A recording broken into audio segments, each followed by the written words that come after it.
Hi hello நம்ம இன்னைக்கு இந்த வீடியோவில் நாடு முழுக்க ரொம்ப பெரிய எதிர்பார்ப்பு ஏற்படுத்திருக்கக்கூடிய ராமர் கோயில் இருக்கு இல்லையா. ராமர் கோயிலில் என்ன மாதிரியான ஸ்பெசிஃபிகேஷன் இருக்குது அப்படின்றத தான் தெரிஞ்சுக்க போகிறோம். ஃபர்ஸ்ட் ஆஃப் ஆல் இந்த ராமர் கோயில் அப்படின்றது பார்த்தோம் அப்படின்னா 388 அடி நீளம், 250 அடி அகலம், 161 அடி உயரம் அப்படின்னு சொல்லி தான் கட்டியிருக்காங்க.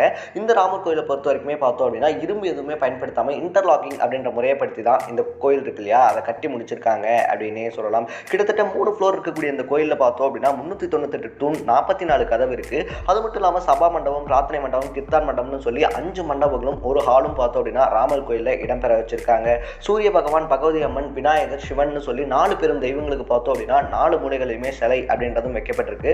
அது மட்டும் இல்லாமல் ஒவ்வொரு கடவுளுக்குமே தனியான கோவில் மாதிரியும் கட்டியிருக்காங்க அப்படின்னு சொல்லப்படுது. ஸோ இது மட்டும் இல்லாமல் எக்கச்சக்கமான ஸ்பெசிஃபிகேஷன் அப்படின்றது இந்த ராமர் கோயிலில் இருக்குது. ஸோ அப்படி ராமர் கோயிலில் இன்னும் என்ன மாதிரியான ஸ்பெசிஃபிகேஷன்லாம் இருக்குது அப்படின்றத இன்னைக்கு சாயந்தரம் 3 மணிக்கு அப்லோட் ஆக போகிற நம்ம லாங் வீடியோவில் தெளிவாகவே பேசியிருக்கேன். அதையும் மறக்காமல் பார்த்துட்டு இதே மாதிரி இன்ட்ரெஸ்டிங்கான விஷயங்களை நீங்கள் தொடர்ந்து தெரிஞ்சுக்கணும்னு ஆசைப்பட்டா மறக்காம சேனலை சப்ஸ்கிரைப்